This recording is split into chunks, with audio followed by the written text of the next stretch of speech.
and welcome to Serious Economics. Today we are going to do chronology of statistics. Okay, so let's begin the class. First जो हमारी theory है वो क्या है, foundation of probability theory, जो कि कब आई है 1654 में. इसको किसने दिया है, पास्कल एंड फर्मेट ने 1654 में फाउंडेशन रखी थी प्रोबेबिलिटी थ्योरी की, जिसमें वो बात करते हैं, क्या बात करते हैं कि पास्कल एंड फर्मेट जो है corresponds on gambling problem laid the mathematical foundation of probability theory. Means कि ये दोनों मैथमेटिशियन ने गैम्बलिंग प्रॉब्लम को सॉल्व करते वक्त प्रोबेबिलिटी जैसा कॉन्सेप्ट डेवलप किया था.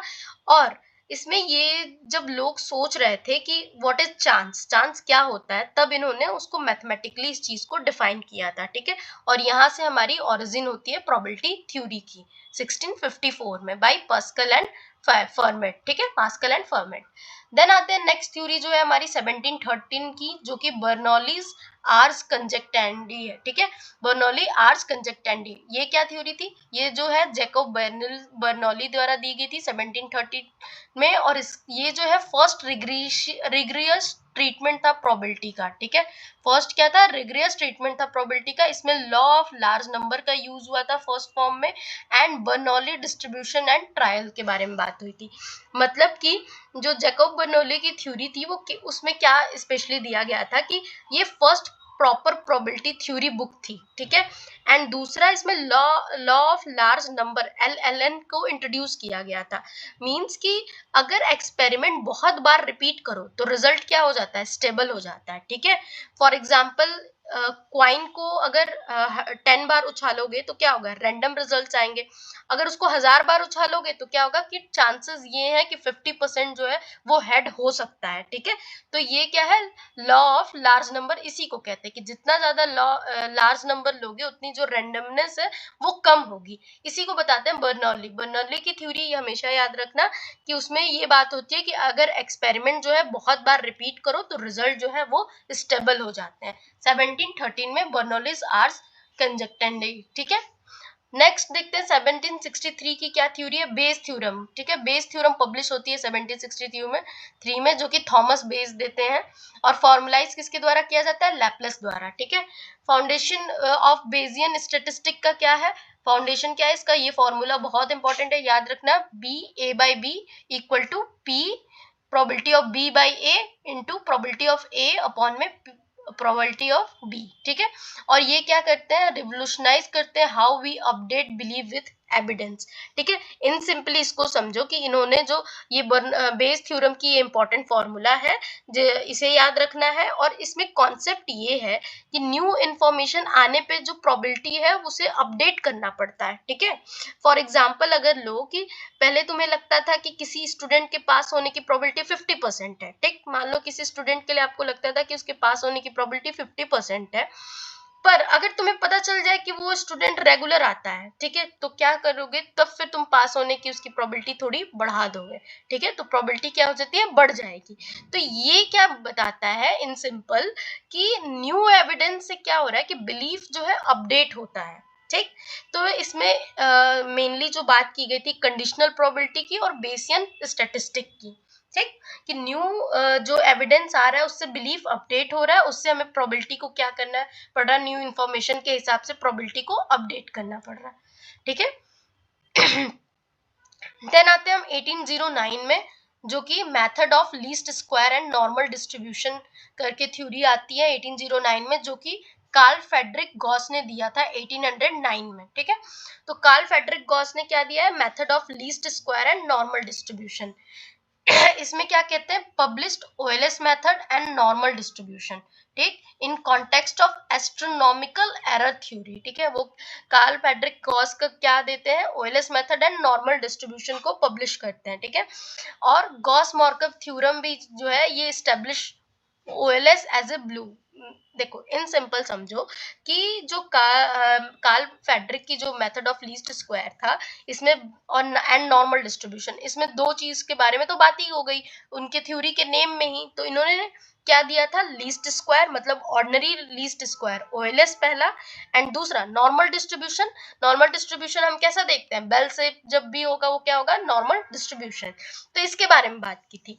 और सिंपल इसको समझो इस तरह से कि बेस्ट फिट लाइन कैसे मिलेगी।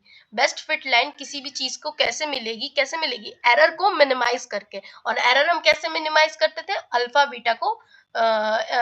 बीटा को मिनिमाइज करके, ठीक है। जब हम इकोनोमेट्रिक्स पढ़ते हैं तो उसमें पढ़ते हैं ना, पहला ही ऑर्डिनरी लीस्ट स्क्वायर होता है। तो वहीं से समझो कि जो ये कार्ल फेडरिक है वो ordinary least square and normal distribution देते हैं। ऑर्डिनरी लीस्ट स्क्वायर का मतलब ये पूरा थ्योरी का एक क्रक्स ही यही था कि बेस्ट फिट लाइन कैसे मिलेगी, तो वो मिलेगी एरर को मिनिमम करके, ठीक है। फॉर एग्जाम्पल ले लो कि अगर आपने रिग्रेशन लाइन ड्रॉ करते वक्त एक्चुअल और प्रेडिक्टेड के गैप को मिनिमाइज आप करते हो, ठीक है। मान लो रिग्रेशन लाइन आप ड्रॉ करते हो तो क्या करते हो, एक्चुअल और प्रेडिक्टेड गैप को तो आप मिनिमाइज करते हो ना, कि एक्चुअल जो है और हमारा प्रेडिक्टेड है उसका जो गैप है वो क्या हो जाए, मिनिमाइज हो जाए, ठीक है। तो इसी चीज को method of least square and normal distribution में कार्ल फेडरिक बताते हैं। और इसमें अगर कीवर्ड कुछ याद करने लायक है तो वो है OLS एस्टिमेटर, जो कि ब्लू होना चाहिए, बेस्ट लीनियर अनबायस्ड एस्टिमेटर होना चाहिए, एंड गॉस मार्कअप थ्योरम के बारे में, ठीक है। गॉस मार्कअप थ्योरम की क्या थी, CLRM, classical linear regression model.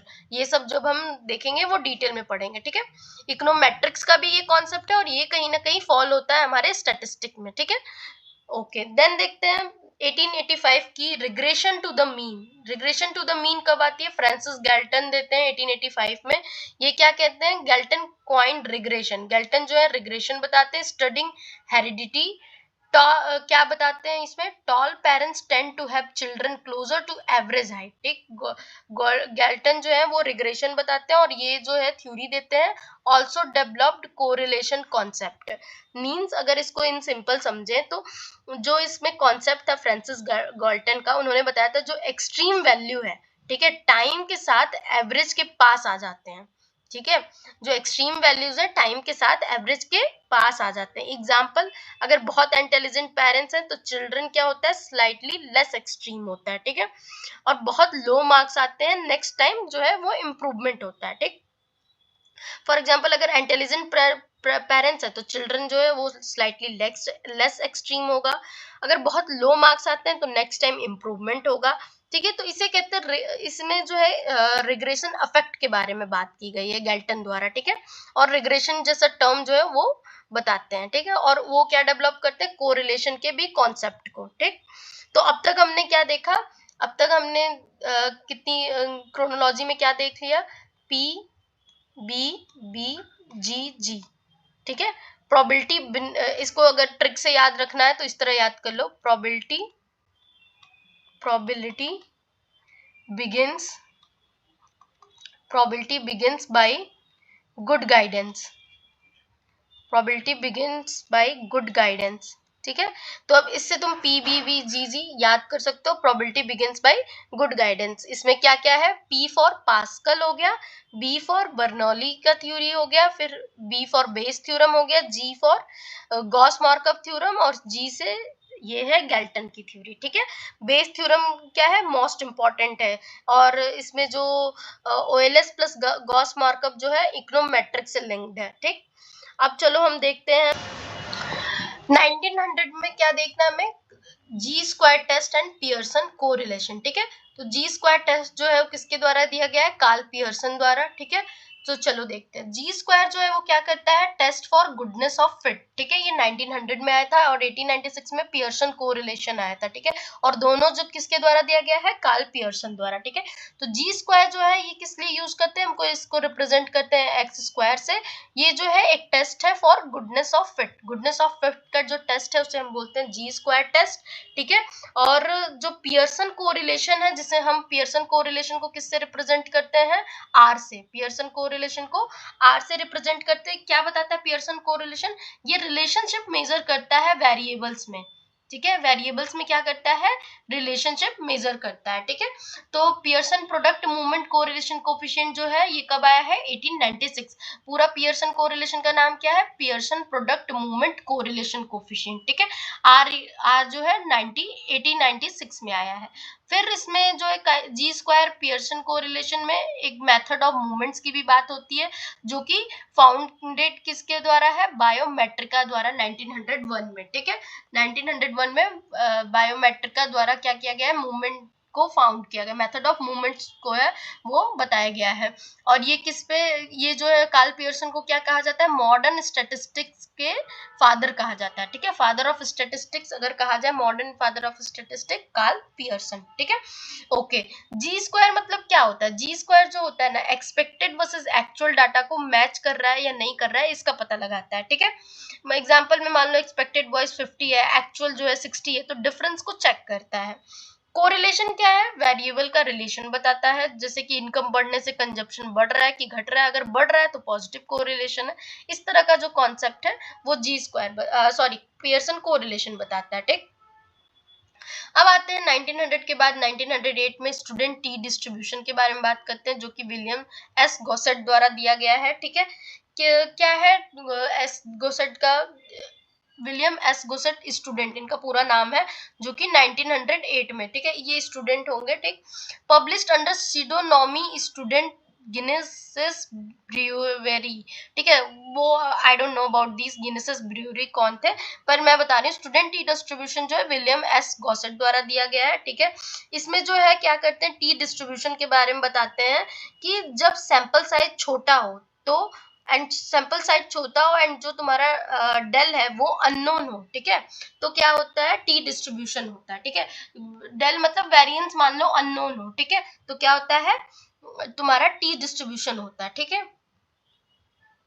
Next जब हम नेक्स्ट आते हैं 1900 पे, हमारा 1800 तक की सारी थ्योरी खत्म, 1885 तक की। अब हम 1900 पे आ जाते हैं। 1900 में क्या आता है, chi square test and Pearson correlation, ठीक है। तो देखो काई स्क्वायर टेस्ट क्या कहता है, सॉरी जी स्क्वायर टेस्ट इसको बोलते हैं, sorry for, G square test जो है एंड पियर्सन कोरिलेशन क्या है, कार्ल पियर्सन द्वारा दिया गया है 1900 एंड 1896 में, ठीक। तो कार्ल पियर्सन क्या बताते हैं जी स्क्वायर टेस्ट को, for goodness of fit, goodness of fit इसे बोलते हैं, ठीक है। जी स्क्वायर क्या है हमारा, गुडनेस ऑफ फिट टेस्ट है एक तरह का। इसको रिप्रेजेंट किससे करते हैं, एक्स स्क्वायर से, ठीक है, जी स्क्वायर किससे, जी स्क्वायर से बोलते हैं, chi square sorry chi square जो टेस्ट है फॉर गुडनेस ऑफ फिट, ठीक है, 1900 में आया था। दूसरा Pearson product moment correlation coefficient जो 1896 में इसमें आया था, and method of moments founded by Biometrika 1901 and named father of modern statistics. देखो मॉडर्न स्टैटिस्टिक किसे, फादर ऑफ मॉडर्न स्टैटिस्टिक्स किसे कहते हैं, बायोमेट्रिका को, ठीक है। इसमें कॉन्सेप्ट क्या था, जी स्क्वायर जो है वो बता एक तरह का टेस्ट है जो गुडनेस ऑफ फिट बताता है, मतलब मॉडल कितना फिट है, ठीक है, इस बारे में बताता है। जी स्क्वायर पियर्सन का कोरिलेशन जो है वो रिलेशनशिप मेजर करता है वेरिएबल के बिटवीन, ठीक है। पियर्सन कोरिलेशन क्या मेजर करता है, रिलेशनशिप बिटवीन वेरिएबल, ठीक है। अगर इसको सिंपल समझो तो जी स्क्वायर जो है वो एक्सपेक्टेड वर्सेस एक्चुअल डाटा को मैच करा रहा है, ठीक है, मैच कर रहा है या नहीं कर रहा है ये पता करता है, गुडनेस ऑफ फिट बताता है, एक्सपेक्टेड वर्सेस एक्चुअल डाटा जो है वो मैच कर रहा है या नहीं, ठीक। एग्जाम्पल मान लो कि एक्सपेक्टेड वॉइस 50 है, एक्चुअल जो है 60 है, तो डिफरेंस जो चेक करता है वो कौन करता है, जी स्क्वायर टेस्ट, ठीक। वही कोरिलेशन का क्या काम होता है, डू वेरिएबल का रिलेशन, ठीक है, मतलब वेरिएबल के रिलेशन को पता करता है, ठीक है, मतलब कि इनकम के बढ़ने पे कंजप्शन जो है बढ़ रहा है कि घट रहा है ये चीज पता करता है, अगर इनकम बढ़ रहा है तो कंजप्शन बढ़ रहा है, मतलब कि पॉजिटिव कोरिलेशन है इनके बीच में, ठीक है। तो बस हो गया। और कोवेरियंस का फॉर्मूला क्या होता है, आर इक्वल टू, आर से हम रिप्रेजेंट करते हैं कोवेरियंस, जो कि क्या फॉर्मूला है इसका, कोवेरियंस आर इक्वल टू क्या है, कोवेरियंस अपॉन में डेल एक्स डेल वाई, ठीक है, डेल एक्स डेल वाई, ठीक है। ओके, तो अब हमने क्या देखा था इसमें और इम्पोर्टेंट, तो कार्ल पियर्सन को हम लोग क्या कहते हैं, फादर ऑफ मॉडर्न स्टैटिस्टिक्स, ठीक है, कार्ल पियर्सन को क्या बोलते हैं, फादर ऑफ मॉडर्न स्टैटिस्टिक्स, ठीक है। और मेथड ऑफ मूवमेंट किसने फाउंडेड किया था, बायोमेट्रिका ने 1901 में, ओके। अब नेक्स्ट चलते हैं 1908 में स्टूडेंट की टी डिस्ट्रीब्यूशन ठीक है। 1908 में क्या आया है, स्टूडेंट्स टी डिस्ट्रीब्यूशन, जो कि विलियम एस गॉसेट ने दिया था 1908 में, और ये क्या पब्लिश करते हैं अंडर सिडोनॉमी स्टूडेंट जीनियस ब्रेवरी। ठीक है। टी डिस्ट्रीब्यूशन क्या है, for small sample inference when जो आपका जो वेरिएंस है वो अननोन हो। ठीक है। तो क्या होता है, one of the most used distribution statistic है। अब हम देखते हैं 1908 का स्टूडेंट टी डिस्ट्रीब्यूशन। ठीक है। स्टूडेंट टी डिस्ट्रीब्यूशन किसके द्वारा दिया गया है, विलियम एस गॉसेट द्वारा। स्टूडेंट थे 1908 में। ठीक है। ये क्या बताता है, T distribution for small sample inference when population standard deviation जो है अननोन हो। इसे क्या कहते हैं, पॉपुलेशन स्टैंडर्ड डेविएशन। ठीक है। साइन को क्या बोलते हैं, पॉपुलेशन स्टैंडर्ड डेविएशन। ठीक है। वन ऑफ द मोस्ट क्या है, यूज डिस्ट्रीब्यूशन है स्टेटिस्टिक्स में। ठीक है। तो टी डिस्ट्रीब्यूशन कब यूज होता है, जब सैंपल साइज छोटा हो and population standard deviation unknown हो। ठीक है। सैंपल साइज छोटा हो एंड जो पॉपुलेशन स्टैंडर्ड डेविएशन हो वो क्या हो, अननोन हो। ठीक है। अच्छा, जब क्या कह रहा है, अननोन हो। ठीक है। अच्छा, जब डाटा कम हो तो अनसर्टेनिटी क्या होती है, ज्यादा होती है। ठीक है। डाटा क्या हो, जब कम हो तो अनसर्टेनिटी क्या होती है, ज्यादा होती है। इसलिए हम टी डिस्ट्रीब्यूशन यूज करते हैं इस केस में। ठीक है। अगर सैंपल साइज मान लो 10 है तो टी टेस्ट लगाएंगे, अगर सैंपल साइज 100 है मतलब ज्यादा है सैंपल साइज तो जेड टेस्ट लगाएंगे। ठीक है। इसमें क्या है याद रखने लायक कि सैंपल स्मॉल होगा तो क्या लगेगा, T test, and population standard deviation इसमें अननोन होता है। ठीक है। और इसमें जो डिग्री ऑफ फ्रीडम होता है टी डिस्ट्रीब्यूशन में क्या होता है, n-1। ठीक है। और जो हैवी होता है इसका टेल्स नॉर्मल से ज्यादा स्प्रेड होता है टी डिस्ट्रीब्यूशन। ठीक है। अगर इसका मैं ग्राफ बनाऊं जेड और टी डिस्ट्रीब्यूशन का, वो बहुत इंपॉर्टेंट है, एक बार देख लेते हैं। वैसे तो मैं पढ़ाऊंगी तो कराऊंगी पर अभी देख लेते हैं। ये जो स्टेप सा बेल कर्व बनेगा ये होगा तुम्हारा जेड डिस्ट्रीब्यूशन। ठीक है। इस थोड़ा सा और स्ट्रिपी होता है ये होगा जेड डिस्ट्रीब्यूशन। ठीक है। स्टैंडर्ड नॉर्मल जिसे कह सकते हैं, स्टैंडर्ड नॉर्मल। ठीक है। अब देखो, अब इसके बाद क्या, ये मान लो हमने ये लाइन ड्रॉ की। ठीक है। जहाँ पे म्यू इक्वल टू यहाँ पे 0 लिया। ठीक। अब एक टी डिस्ट्रीब्यूशन बनाते हैं। ठीक है। टी डिस्ट्रीब्यूशन के लिए टी डिस्ट्रीब्यूशन जो है यहीं से ऐसे गया। ठीक है। मैंने ग्राफ सही बनाई नहीं। ठीक है। ये ऐसे गया, ये टी डिस्ट्रीब्यूशन हो गया। ठीक है। टी डिस्ट्रीब्यूशन कब, जब एन जो है वो किसके क्लोज हो, 30 के। एन जो है क्लोज टू 30। ठीक है। तब ये टी डिस्ट्रीब्यूशन होगा। ठीक है।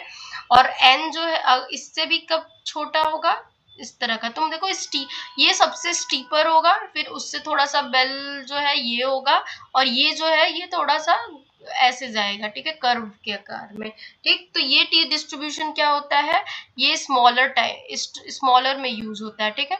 टी डिस्ट्रीब्यूशन कब स्मॉलर, एन जो है स्मॉल हो और क्या हो, लेस देन 30 हो। ठीक है। मतलब एन जो है स्मॉल इतना हो कि 30 से भी कम हो। ठीक है। 30 के क्लोज हो तो ऐसा बनेगा, 30 से भी कम हो तो ऐसा बनेगा फ्लैट। यहाँ तो थोड़ा बेल भी है। ठीक है। और जेड डिस्ट्रीब्यूशन जो है प्रॉपरी क्या बनता है, बेल शेप डी बनता है। ठीक।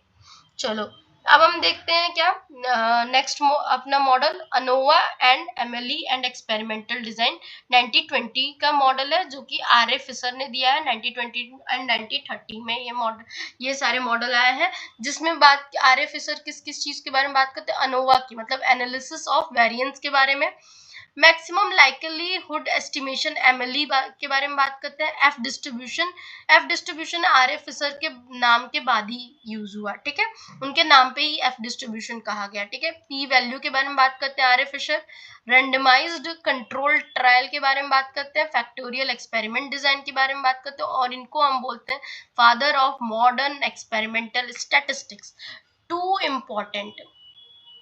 ठीक है। Father of modern experimental statistics किसे कहते हैं? आर एफ फिशर, जो कि F distribution, MLE maximum likelihood estimation, ANOVA analysis of variance, P value, randomise control trial, factorial experiment design, ये सब की थ्योरी जो है वो देते हैं। ठीक है। अनोवा मतलब एनालिसिस ऑफ वेरिएंस। ठीक है। एक्सपेरिमेंटल डिजाइन का मतलब क्या होता है ये समझो। Father of modern experimental design बोलते हैं इनको। तो एक्सपेरिमेंटल डिजाइन मतलब आरसीटी मतलब रेंडमाइज कंट्रोल ट्रायल्स और फैक्टोरियल एक्सपेरिमेंटल डिजाइन के बारे में बात होती है। ठीक है। तो अनोवा जो है वो कब यूज होता है? 3 या उससे ज्यादा ग्रुप के मीन को कंपेयर करने के लिए हम अनोवा यूज करते हैं। 3 या उससे ज्यादा, 3 या मोर। ठीक है। ग्रुप के क्या मीन को कंपेयर करने के लिए अनोवा यूज होता है। Analysis of variance. ठीक है। एग्जांपल मान लो 3 टीचिंग मेथड है, कौन सा बेस्ट है, उस अगर ऐसा पता करना होगा तो हम अनोवा यूज करेंगे। ठीक। एमएलई के बारे में बात करें तो पैरामीटर ऐसा चूज करो जो डाटा को मोस्ट लाइकली बनाए। ठीक है। पैरामीटर ऐसा चूज करो कि जो डाटा को मोस्ट लाइकली बनाए, इसे कहते हैं हम लोग क्या? Maximum likelihood estimation. ठीक है। डाटा ऐसा जो कि एस्टिमेट हो सके। ठीक है। मैक्सिमम। तो इसमें एग्जांपल अगर लोगे तो मतलब एग्जांपल छोड़ो, एमएलई का मतलब ही सिंपल ये है कि पैरामीटर ऐसा चुनो कि जो डाटा को मोस्ट लाइकली बनाए। देन एक्सपेरिमेंटल डिजाइन में मतलब साइंटिफिक तरीके से जो है एक्सपेरिमेंट करना और बायस को क्या करना? अवॉइड करना। ठीक है। बायस होने को अवॉइड करना। ठीक है। इसमें जो है 90-20 में आर एफ फिशर की अगर कीवर्ड की बात करें तो एफ टेस्ट है, पी वैल्यू है, और फिशर जो है फादर ऑफ एक्सपेरिमेंटल डिजाइन भी कहा जाता है आर एफ फिशर को। ठीक है। फिर आते हैं 1928 में नीमन पियर्सन फ्रेमवर्क। ठीक है। जो कि जर्जी नीमन एंड ईएस पियर्सन द्वारा 1928-1933 में दिया गया है। ठीक है। ये क्या बात करते हैं कि ये क्या करते हैं? फॉर्मुलाइज करते हैं हाइपोथेसिस टेस्टिंग को। ठीक है। मतलब कि हाइपोथेसिस टेस्टिंग का फॉर्मल फ्रेमवर्क है नीमन एंड पियर्सन फ्रेमवर्क जो है, एक क्या है? फॉर्मल फ्रेमवर्क है हाइपोथेसिस टेस्टिंग का। ठीक है। जो जेजी नीमन एंड ईएस पियर्सन ने दिया है। ठीक है। अच्छा, 1928 1933 में आया। इसमें कॉन्सेप्ट क्या क्या ये लोग बताते हैं तो एच नॉट के बारे में बताते हैं, नल हाइपोथेसिस, H1 के बारे में, अल्टरनेटिव हाइपोथेसिस के बारे में, टाइप 1 एरर के बारे में बताते हैं कि ट्रू एच नॉट को रिजेक्ट कर दिया जाता है टाइप 1 एरर में अल्फा, टाइप 2 एरर में बीटा के बारे में मतलब फाल्स हो एच नॉट तो एक्सेप्ट कर लिया जाता है। ठीक है। एग्जाम्पल ये कोर्ट केस लेते हैं कि इनोसेंट को गिल्टी बोलना मतलब टाइप 1 एरर है, गिल्टी को इनोसेंट बोलना मतलब टाइप 2 एरर है। ठीक है। तो इसमें एग्जाम्पल अगर बात करें क्या क्या समझने लायक है तो level of significance alpha, power of test 1 minus beta, और क्रिटिकल रीजन के बारे में जो है जो नीमन है एंड पियर्सन के फ्रेमवर्क में समझने की जरूरत है। ठीक है। और टाइप 1 टाइप 2 टेस्ट या एरर के बारे में। ठीक। ओके। फिर क्या है? नीमन पियर्सन लेमा जो है क्या है? मोस्ट पावरफुल टेस्ट भी है। ठीक। और इसको कैसे हम ग्राफ में रिप्रेजेंट करते हैं नीमन को? एच नॉट और H1 को, तो मान लो एच नॉट अगर होगा, ठीक है, नल हाइपोथेसिस जहाँ पे ये टाइप 2 एरर है। ठीक है। टाइप 2 एरर बीटा से रिप्रेजेंट करेंगे एंड एच नॉट जो है यहाँ नल हाइपोथेसिस को शो कर रहा है। ठीक। अगर बात करें यही अल्टरनेटिव हाइपोथेसिस को शो करने की बात, तो यहीं से वो निकाल लो ग्राफ। ठीक है। और ये एरिया जो है, ठीक है, ये क्या एरिया क्या रिप्रेजेंट कर रहा है? H1 को योर हाइपोथेसिस जिसे कहेंगे। ठीक। योर हाइपोथेसिस को H1। ठीक। और योर हाइपोथेसिस। ठीक। और यहाँ अल्फा होता है, यहाँ क्या है? टाइप 1 एरर है। इस तरह से आप इसको ग्राफ में रिप्रेजेंट कर सकते हो। ठीक है। नीमन के पियर्सन फ्रेमवर्क है। 1931 के बारे में बात करते हैं। 1931 में आता है इंडियन स्टैटिस्टिकल इंस्टीट्यूट फाउंडेड। ठीक है। किसके द्वारा? पीसी महालनोबिस द्वारा, कोलकाता में 1931 में। ठीक है। फाउंडेड क्या? ISI। ठीक है। ISI Indian Statistical institute. Okay.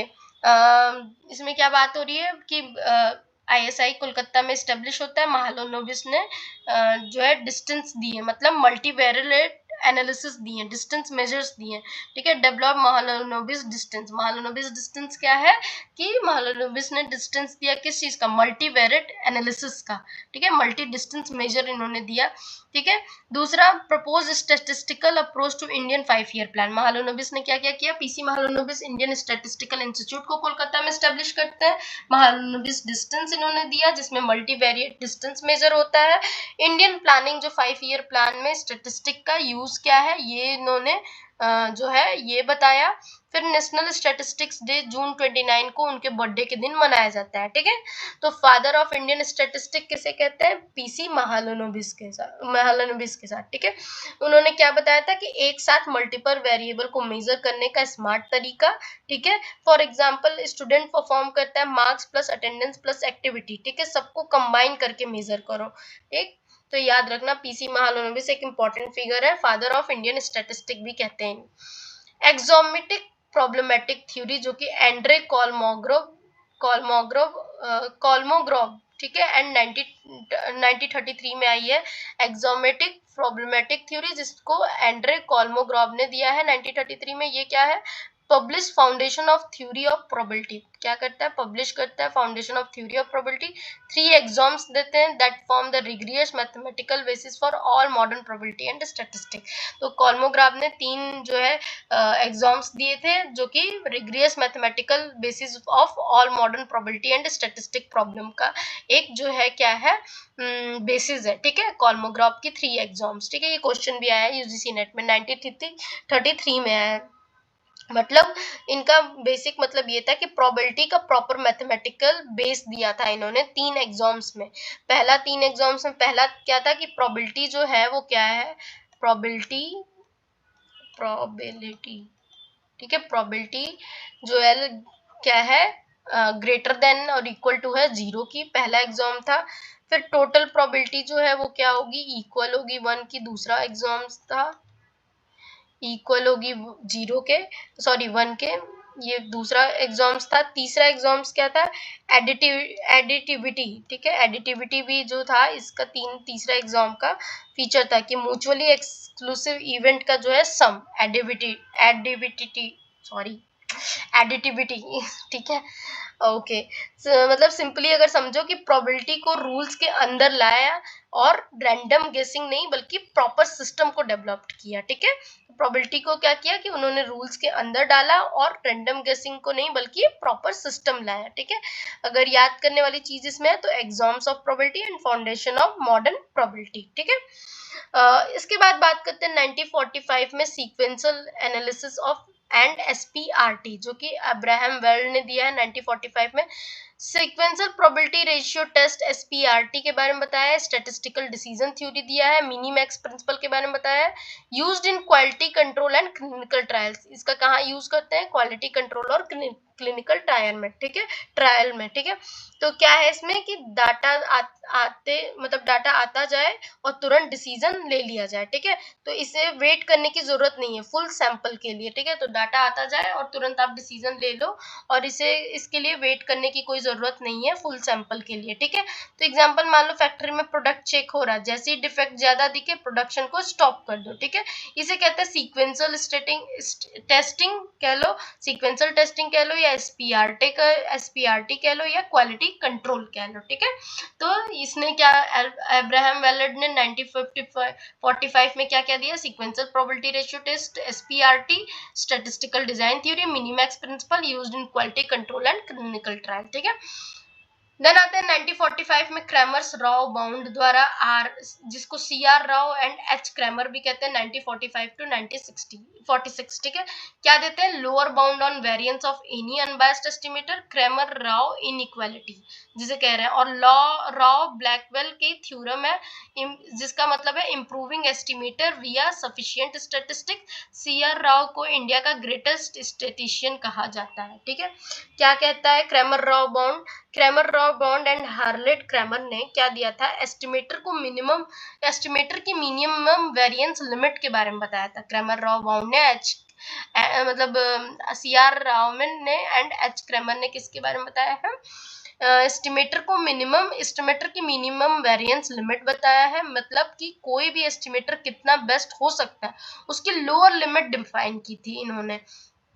अगर कोई भी estimator already minimum variance achieve कर रहा है, वो क्या है, वो एक एफिशिएंट एस्टिमेटर है, ठीक है। इसमें जो कीवर्ड्स अगर ध्यान देने हैं, वो मिनिमम वेरिएंस बाउंड है, एफिशिएंट एस्टिमेटर है एंड राउ ब्लैकवेल की थ्योरम है, ठीक है। राउ ब्लैकवेल की थ्योरम क्या है, improving estimator versus sufficient statistic, ठीक है। Okay, international prize in statistic 2023 CR Rao को भी मिलता है, क्योंकि इंडिया के ये ग्रेटेस्ट स्टैटिस्टिशियन है, ठीक है। 1950s के प्लस नॉन पैरामेट्रिक स्टैटिस्टिक्स आता है, ठीक है। नॉन पैरामेट्रिक स्टैटिस्टिक्स में क्या देखना है, नॉन पैरामेट्रिक स्टैटिस्टिक में कौन कौन से स्टैटिशियन है, मैन है, वेटनी है, विल्सन है, क्रुस्कल है, वेलिस है जो 1940 से 50 तक वर्क करते हैं। Development of distribution of free test है, ठीक है। डेवलपमेंट क्या करते हैं, distribution of free test. Mann Whitney U जो है 1947 में आता है। विलिक्सन साइन रैंक आता है 1945 में। क्रूशकल वॉलिस द्वारा 1952 में लाया जाता है। Essential when normality can not be assumed, ठीक है। मतलब basically in non parametric statistics में क्या दिया गया था कि डिस्ट्रीब्यूशन जो है फ्री टेस्ट है। डिस्ट्रीब्यूशन क्या है, फ्री टेस्ट है, मतलब जब नॉर्मल डिस्ट्रीब्यूशन अज्यूम नहीं कर सकते हैं, ठीक है। डिस्ट्रीब्यूशन क्या है, फ्री टेस्ट है, जब नॉर्मल डिस्ट्रीब्यूशन अज्यूम नहीं कर सकते हैं। मेन टेस्ट क्या है, मैन यूटनी की यू टेस्ट, जो कि 2 इंडिपेंडेंट सैंपल्स है। विलिक्सन साइन रैंक टेस्ट जो है पेयर डाटा है। क्रुस्कल वेलिस टेस्ट जो है वो 3+ ग्रुप के लिए है, ठीक है। तो ये सारा चीज हो गया। मतलब पैरामेट्रिक टेस्ट में क्या होता है, नॉर्मल डिस्ट्रीब्यूशन अज्यूम करते हैं। नॉन पैरामेट्रिक में कोई अजम्पशन नहीं लेते हैं, सेफ ऑप्शन देते हैं। अगर डाटा स्क्यूड है या स्मॉल सैंपल है तो नॉन पैरामेट्रिक ही यूज करते हैं, ठीक है, या यूज करो, ठीक। अच्छा, नेक्स्ट देखते हैं हम क्या है, 1970s का bootstrapping and computational statistic, Bradley Efron 1979 में देते हैं, ठीक है। इसमें क्या देते हैं, bootstrapping resampling method estimate sampling distribution by resampling from data, transformed modern statistic and enabled complex inference without closed form solution. मतलब कि बूटस्ट्रैप मेथड जो है रीसैम्पलिंग टेक्निक के बारे में है। एक ही सैंपल को बार बार यूज करके न्यू सैंपल बनाते हैं विथ रिप्लेसमेंट, ठीक है। फॉर एग्जांपल अगर डाटा 246 है तो बूटस्ट्रैप सैंपल क्या होगा, 226 4666 एक्सेट्रा। क्यों, इसमें हम क्या कर रहे हैं, मीन एस्टिमेट कर सकते हैं, कॉन्फिडेंस इंटरवल जो है बना सकते हैं, ठीक है। तो एग्जाम में याद रखना क्या है, बूटस्ट्रैपिंग एंड कंप्यूटेशनल स्टैटिस्टिक्स है कि रीसैम्पलिंग करते हैं, सैम्पलिंग विथ रिप्लेसमेंट है, नो नीड ऑफ फॉर्मूला है, क्या है, कंप्यूटर बेस्ड मेथड है, ठीक। ओके, बूटस्ट्रैपिंग मतलब नॉन पैरामेट्रिक बूटस्ट्रैप है, बूटस्ट्रैप मतलब नो प्रॉब्लम, ठीक, इससे याद रखो। ओके, कंप्लीट अगर टाइमलाइन की बात करें तो हमने अब तक क्या क्या देखा, अब तक हमने जो है किस किस के बारे में देखा, पास्कल के बारे में देखा, ठीक है, पास्कल की थ्योरी देखी, फिर हमने बर्नौली की थ्योरी देखी, बर्नौली के बाद हमने बेज की देखी, बेज थ्योरम, ठीक है। बेज थ्योरम के बाद गॉस मार्कोव की थ्योरी देखी, ठीक है। फ्रांसिस गैल्टन की थ्योरी देखी, गैल्टन के बाद पियर्सन की देखी, पियर्सन की थ्योरी देखी, देन स्टूडेंट की थ्योरी देखी, फिर फिशर की देखी, फिर नीमैन की देखी, नीमैन, देन महालनोबिस का मॉडल देखा, महालनोबिस, याद रखना जैसे जैसे नाम बोल रहे हैं कौन कौन से थे। फिर कोलोमोग्राफ की, किसकी, कोलोमोग्राफ की, ठीक है, कोलोमोग्राफ की। फिर वर्ल्ड की देखी, फिर हमने किसकी देखी, राव की देखी, एंड रॉ के बाद non parametric and bootstrap theory देखी, नॉन पैरामेट्रिक एंड बूटस्ट्रैप। देखो that's it in for your जो है क्रोनोलॉजी ऑर्डर। अगर एक बार हम देखना चाहें तो देख सकते हैं क्या क्या हमने पढ़ा है। फाउंडेशन ऑफ प्रोबेबिलिटी थ्योरी 1654 में पास्कल एंड फर्मेट, 1733 में बर्नौली की एर्स कंजक्टेंडी जैकोब बर्नौली द्वारा, 1713 में 1763 में बेस थ्योरम पब्लिश हुई है थॉमस बेस द्वारा, 1763 में फॉर्मुलाइज किसके द्वारा हुई है, लैप्लेस द्वारा बेस थ्योरम। 1809 में method of least square and normal distribution Carl Friedrich Gauss द्वारा देखी है 1809 में। 1885 में रिग्रेशन टू द मीन जो फ्रांसिस गल्टन जो है 1885 में दिया है। 1900 में G square test and Pearson correlation Karl Pearson जो है 1900 एंड 1896 में जो है इन दोनों थ्योरी को देते हैं। फिर 1908 में स्टूडेंट की टी डिस्ट्रीब्यूशन देखते हैं विलियम्स एस गोसेट द्वारा। 1920 में ANOVA MLE and experimental design R A Fisher द्वारा देखते हैं। 1928 में नीमन पियर्सन फ्रेमवर्क जेजी नीमन एंड ई एस पियर्सन द्वारा देखते हैं। 1931 में स्टैटिस्टिकल इंस्टीट्यूट का फाउंडेशन होता है, एक्सोमेटिक प्रॉब्लमेटिक थ्योरी आती है 1933 में। 1945 में सीक्वेंशियल एनालिसिस एंड एसपीआरटी आती है। 1945 में क्रैमर राव बाउंड आता है एंड 1950 में नॉन पैरामेट्रिक स्टैटिस्टिक्स आता है। 1970 में boot strapping and computational statistic आता है। Thank you.